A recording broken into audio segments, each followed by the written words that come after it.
Good morning student. जैसा कि आप सभी जानते हैं, ब्राइटसन सीनियर सेकेंडरी स्कूल खंडेला की जो ऑनलाइन क्लासेस चल रही हैं उन सभी के अंदर आप सबका स्वागत है। इसी श्रेणी के अंदर हम आगे बढ़ते हैं। आज की क्लास के अंदर हमें क्या क्या बातें करनी है, कौन सा पॉइंट पढ़ना है, ये सब आज की क्लास में हम देखेंगे।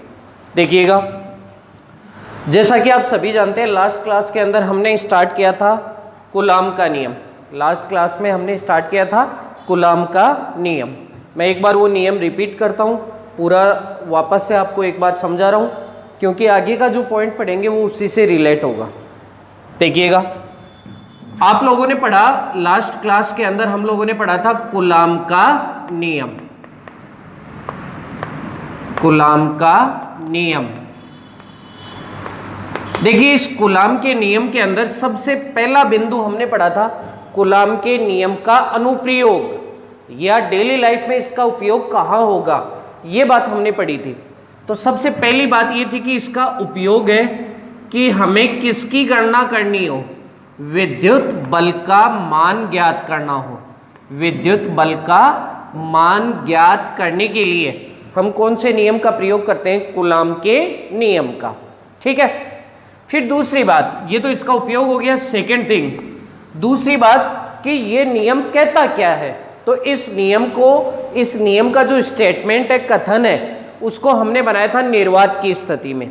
सबसे पहले किस में बनाया था, निर्वात की स्थिति में। तो मैं एक बार रिपीट कर रहा हूं, सुनना। नियम क्या था कि कूलाम के नियम के अनुसार निर्वात में स्थित, किस में स्थित, निर्वात में, निर्वात में स्थित दो बिंदु आवेशों के मध्य कार्यरत विद्युत बल का मान आवेशों के परिमाणों के गुणनफल के तो क्या रहेगा, समानुपाती, तथा उनके मध्य की दूरी के वर्ग के क्या रहेगा, व्युत्क्रमानुपाती। तो इसी बात के आधार पे हमने कूलाम के नियम का गणितीय रूप बनाया था। क्या था कि जैसे मान लीजिए आपके पास दो आवेश हैं, एक आवेश है Q1, एक आवेश है Q2, और वो कितनी दूरी पर स्थित है, R दूरी पर।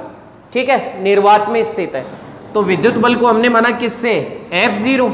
तो F0 समानुपाती हो गया कथन के अनुसार Q1 गुणा Q2।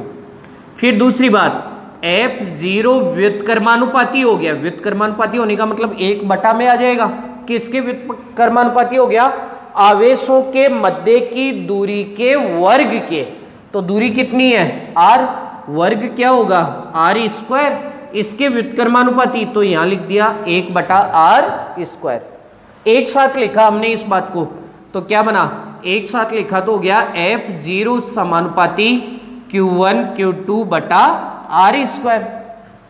समानुपाती को हटाया था तो एक नियतांक काम में लिया, और नियतांक जैसा कि मैंने लास्ट क्लास में बताया था, F0 बराबर, समानुपाती को हटाओगे तो एक तो लगेगा बराबर का चिन्ह, और फिर लगेगा एक नियतांक। नियतांक के रूप में हमने क्या काम में लिया, नियतांक के रूप में काम में लिया 1/4 पाई ε0। फिर आगे सेम टू सेम क्या हो गया, Q1 Q2/R²। ठीक है, जिसमें ये जो ε0 है, 0 आ रहा है इसलिए मैं नोट बोल रहा हूं। ε0 को हमने बोला था निर्वात की विद्युतशीलता। इसे हमने बोला था निर्वात की विद्युतशीलता। ठीक है, जिसका मान निर्वात के लिए फिक्स है, और इसका मान क्या था, ε0 बराबर था, क्या था, 8.85 गुणा 10⁻⁻12। ठीक है, यही मान था इसका। इसकी जो यूनिट थी वो यूनिट क्या थी, कूलाम स्क्वायर बटा न्यूटन इंटू मीटर स्क्वायर। ठीक है, ये तो निर्वात की विद्युतशीलता। F0 हो गया इन दोनों आवेशों के मध्य लगने वाला विद्युत बल, R हो गई दोनों आवेशों के मध्य की दूरी।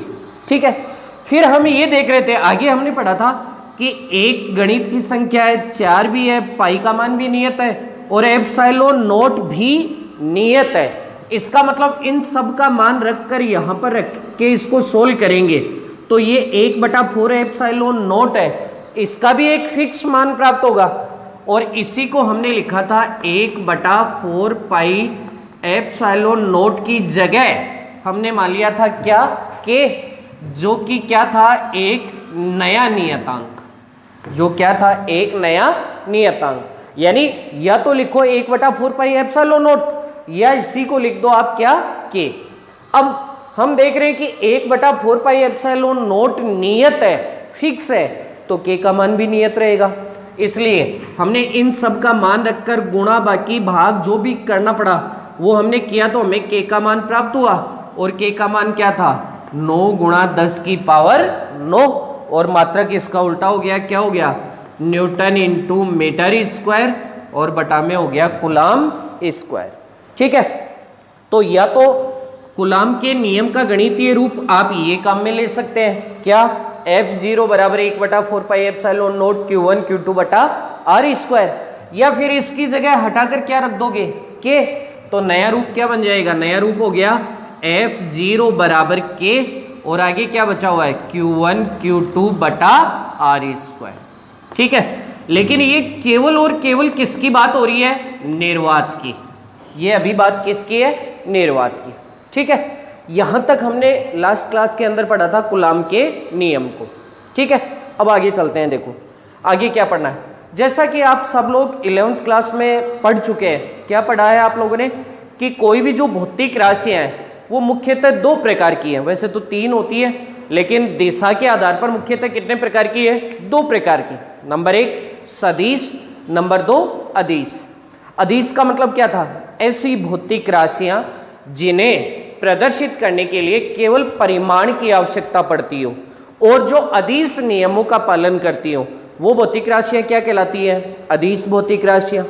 और दूसरा वो भौतिक राशियां जिन्हें पूर्णतया व्यक्त करने के लिए, प्रदर्शित करने के लिए परिमाण के साथ साथ दिशा की आवश्यकता पड़ती है, वो भौतिक राशियां क्या कहलाती है? सदिश भौतिक राशियां। ठीक है, तो आप सब लोग बहुत अच्छे से जानते हैं कि बल चाहे कोई भी हो, चाहे बल कैसा भी हो, विद्युत बल हो, आकर्षण बल हो, प्रतिकर्षण बल हो, कैसा भी बल हो, बल एक कैसी भौतिक राशि होती है? सदिश भौतिक राशि। ठीक है, यहां पर जो कूलाम के नियम का हमने रूप लिखा है उसमें बल का केवल परिमाण दर्शा रहे हैं। अभी केवल हमने बल का क्या दर्शाया है? परिमाण। परिमाण का मतलब मान, वैल्यू। ठीक है, अब बल एक सदिश राशि है, इसलिए केवल परिमाण से काम नहीं चलेगा, इसके साथ साथ हमें दिशा भी दर्शानी पड़ेगी। अर्थात बल का केवल अदिश रूप ही हमारे लिए सफिशिएंट नहीं है, इसका हमें कौन सा रूप दर्शाना पड़ेगा? सदिश रूप। और जैसा कि आप सब लोग जानते हैं, क्या जानते हैं? कि किसी भी भौतिक राशि को सदिश रूप में प्रदर्शित करने के लिए जो परिमाण है उस परिमाण को एक एकांक सदिश से गुणा किया जाता है, जो कि उस बल की दिशा को प्रदर्शित करेगा। ठीक है, तो इसी कूलाम के नियम का जो ये गणितीय रूप है, जो कि अदिश रूप में पड़ा है, इसको सदिश रूप में कैसे लिखेंगे? देखिएगा, ये लिखा, हम कौन सा रूप लिख रहे हैं? सदिश रूप। सदिश रूप में बल को दर्शा रहे हैं, तो बल का किससे दर्शा रहे हैं? बल को F0 से। लेकिन अब सदिश रूप लिखेंगे, सदिश रूप लिखने के लिए इसके ऊपर क्या लगाया? तीर का निशान। ठीक है, तो ये हो गया वेक्टर F0। ठीक है, F0 वेक्टर बराबर परिमाण क्या है? ये रहा, ये बल का परिमाण है, F0 ही तो था। F0 का मान कितना है? K Q1 Q2 बटा R²। तो ये F0 बराबर परिमाण हो गया K Q1 Q2 बटा R²। ठीक है, अब सदिश रूप में लिख रहे हैं तो इसकी दिशा दर्शानी पड़ेगी, और दिशा दर्शाने के लिए काम में लेते हैं एकांक सदिश। तो मैं इसको गुणा कर देता हूं, किससे? आगे लिख दिया हमने एक एकांक सदिश मान लिया, जिसे हम किससे दर्शा रहे हैं? आर कैप से। तो मैं नीचे लिख सकता हूं, जहां आर कैप बराबर क्या चीज है? एक एकांक सदिश है जो इस बल की, कौन सा बल है? जो विद्युत बल, कौन सा बल है? विद्युत बल, जो विद्युत बल की दिशा को, जो विद्युत बल की दिशा को प्रदर्शित करता है, प्रदर्शित करता है। ठीक है, तो ये था अपना कौन सा नियम? कूलाम का नियम। एक बार अब मैं साइड में लिख देता हूं इसको शॉर्ट में, क्योंकि अपने आगे काम में आएगा।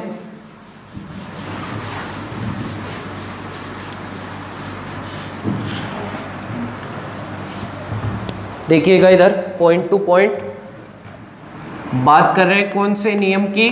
कूलाम के नियम की, कूलाम का नियम। ठीक है, सबसे पहला पॉइंट हमने क्या पढ़ा इसका? अनुप्रयोग। अनुप्रयोग क्या था? किसका मान ज्ञात करना हो? विद्युत बल का। विद्युत बल का मान ज्ञात करने के लिए कौन से नियम का प्रयोग किया जाता है? कूलाम के नियम का। फिर हमने कूलाम के नियम के क्या पढ़े? गणितीय रूप, जो कि कितने प्रकार से थे? 3 प्रकार से। कूलाम के नियम के क्या पढ़े हमने? गणितीय रूप, जो कितने प्रकार से हो गए? 3 प्रकार से, जिनमें एक तो कौन सा रूप है? सदिश रूप। बचे हुए 2 कौन से हैं? अदिश रूप। तो फिर मैं लिख रहा हूं नंबर 2, दूसरा पॉइंट, गणितीय रूप। गणितीय रूप, ठीक है। गणितीय रूप में सबसे पहला ए, कौन सी? सबसे पहले लिख रहे हैं कौन से? अदिश रूप। सबसे पहले कौन से रूप लिख रहे हैं? अदिश रूप। अदिश रूप खुद कितने हैं? 2। पहला तो क्या था? F0 बराबर 1/4πε0, फिर आगे हो गया Q1 Q2 बटा RE²। ठीक है।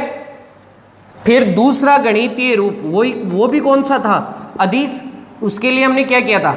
1/4πε0 की जगह क्या रख दिया था? K। तो दूसरा रूप हो गया F0 बराबर K, और आगे हो गया Q1 Q2 बटा RE²। ठीक है, ये पहला अदिश रूप। फिर दूसरा B, कौन सा हो गया? सदिश रूप। फिर हो गया हमारे पास में सदिश रूप। सदिश रूप क्या है? Vector F0 equal to K Q1 Q2 बटा RE², और आगे गुणा हो गया किससे? R कैप से। ठीक है, ये कौन सा नियम हो गया आपका? कूलाम का नियम।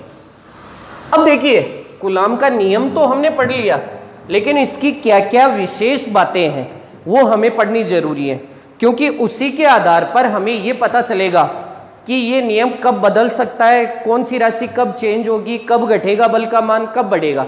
ये सारी बातें हम इस नियम के आधार पर हम इससे जुड़ी हुई मुख्य बातें पढ़ेंगे। तो नोट पॉइंट के रूप में लिख सकते हैं इसे, नोट।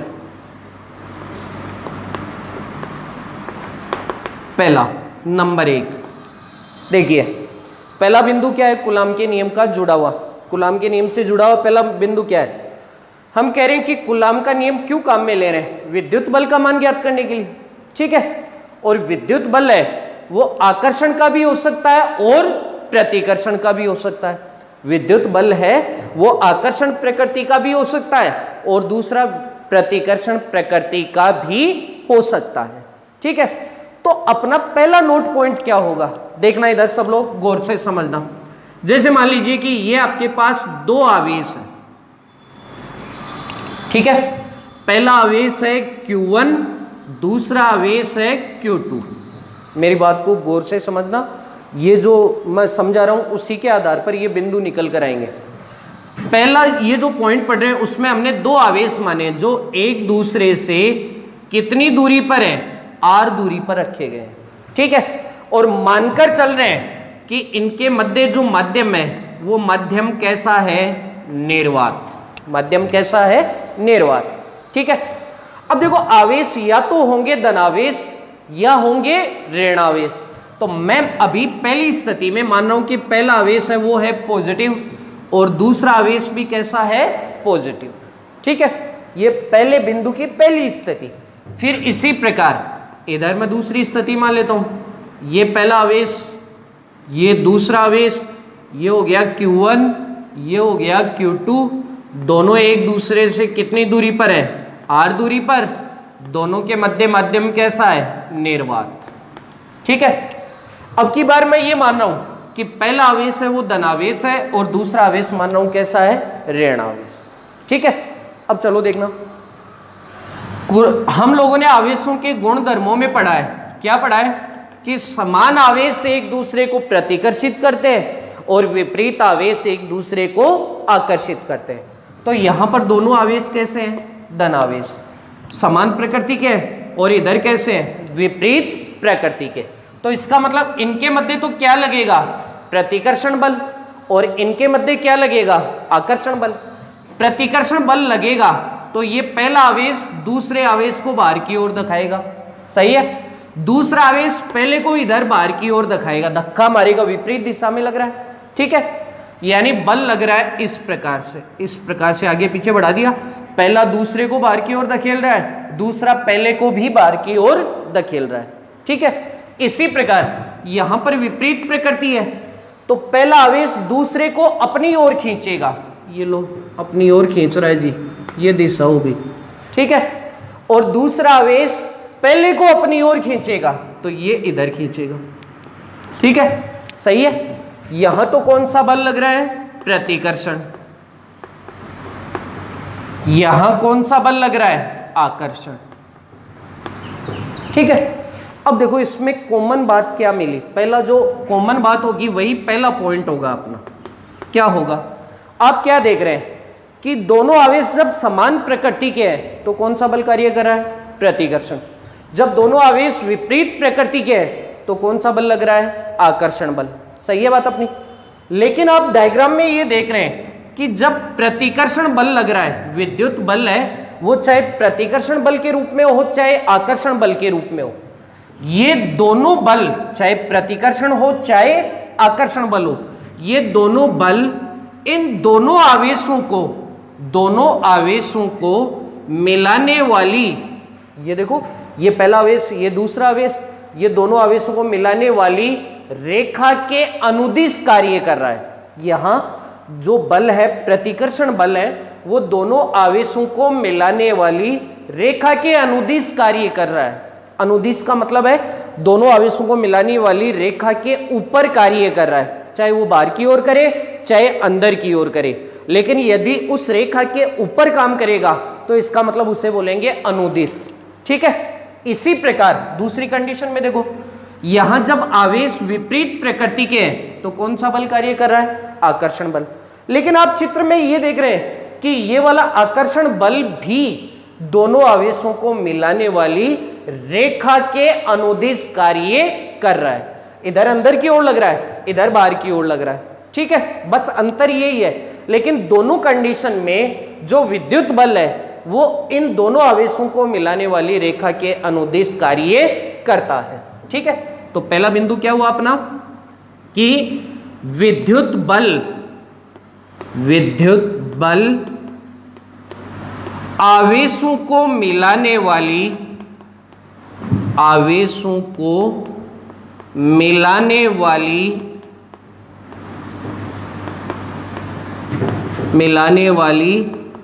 रेखा के अनुदिश कार्य करता है।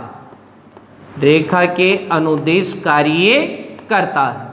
आप देख रहे हैं दो आवेश हैं, उनके मध्य लगने वाला विद्युत बल है वो हमेशा आवेशों को मिलाने वाली रेखा के अनुदिश कार्य करता है, ठीक है। और ऐसा बल जो दो आवेशों को मिलाने वाली रेखा के अनुदिश कार्य करे, एक रेखा के अनुदिश यदि कोई बल कार्य करता है तो उसे कहा जाता है केंद्रीय बल। उसे कौन सा बल बोला जाता है? केंद्रीय बल। यदि कोई भी बल एक रेखा के अनुदिश कार्य करेगा तो उसे कौन सा बल बोला जाएगा? केंद्रीय बल। तो हमने लिखा है कि विद्युत बल आवेशों को मिलाने वाली रेखा के अनुदिश कार्य कर रहा है, ठीक है। इसलिए विद्युत बल कौन सा बल हो गया? केंद्रीय बल। तो आगे लिख सकते हैं इसी में, अतः विद्युत बल एक केंद्रीय बल होता है। अतः विद्युत बल एक केंद्रीय बल होता है। कोई समस्या इसमें? देखिए पहला नोट पॉइंट है अपना कि विद्युत बल है वो आवेशों को मिलाने वाली रेखा के अनुदिश कार्य करता है। कैसे कर रहा है ये आपको दिख रहा है दोनों डायग्राम के अंदर, ठीक है। और जो बल एक रेखा के अनुदिश कार्य करेगा उसे क्या बोला जाएगा? केंद्रीय बल। इसलिए विद्युत बल कौन सा बल हो गया? केंद्रीय बल, ठीक है। दूसरी बात, दूसरा सवाल यह है कि ये विद्युत बल जिसका मान हमने कूलाम के नियम से ज्ञात किया है, विद्युत बल का मान ज्ञात करने के लिए कौन से नियम का प्रयोग करें? कूलाम के नियम का।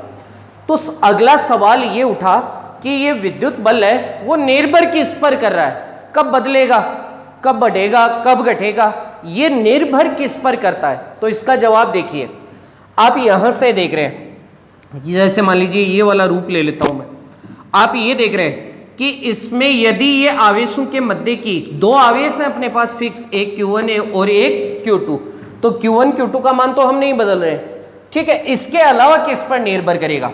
तो हम देख रहे हैं कि यदि आवेशों के मध्य की क्या बदल जाए? दूरी। आवेशों के मध्य की क्या बदल दें हम? दूरी। आप लोगों ने पढ़ा है कूलाम के नियम में कि F0 समानुपाती 1/r², ठीक है, व्युत्क्रमानुपाती हो गया ये। यदि दूरी बढ़ाओगे तो लगने वाले विद्युत बल के मान में क्या होगी? कमी। व्युत्क्रमानुपाती का मतलब यही हो गया। यदि दूरी घटाओगे तो विद्युत बल के मान में क्या होगी? वृद्धि।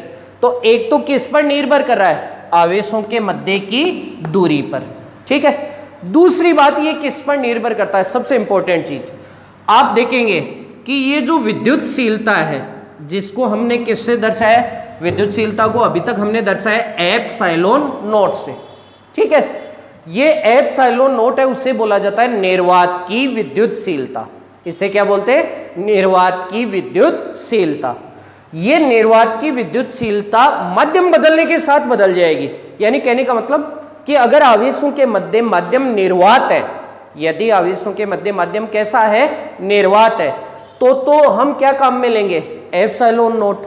यदि कोई दूसरा माध्यम है तो उसकी जगह एप्सिलॉन नॉट की जगह काम में लेंगे एप्सिलॉन एम। तो शॉर्ट और सिंपल कि ये वाली जो चीज है विद्युतशीलता है, वो माध्यम बदलने के साथ साथ बदल जाएगी।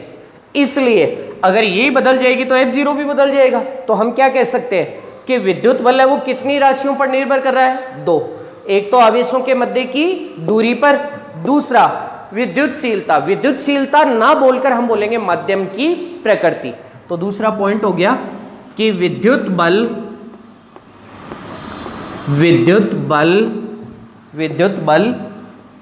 आवेशों के मध्य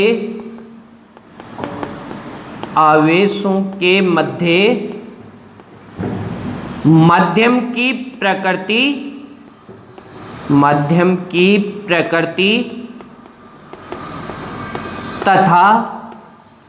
तथा आवेशों के मध्य की दूरी, आवेशों के मध्य की दूरी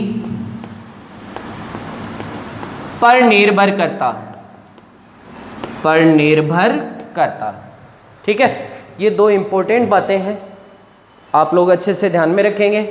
कूलाम के नियम से जुड़ी हुई दो मुख्य बातें हैं। पहली बात क्या है कि जो कूलाम के नियम से जिस विद्युत बल का मान हम ज्ञात करते हैं, वो विद्युत बल हमेशा दोनों आवेशों को मिलाने वाली सीधी रेखा के अनुदिश कार्य करेगा, और इस कारण इस विद्युत बल को बोलेंगे हम कौन सा बल? केंद्रीय बल।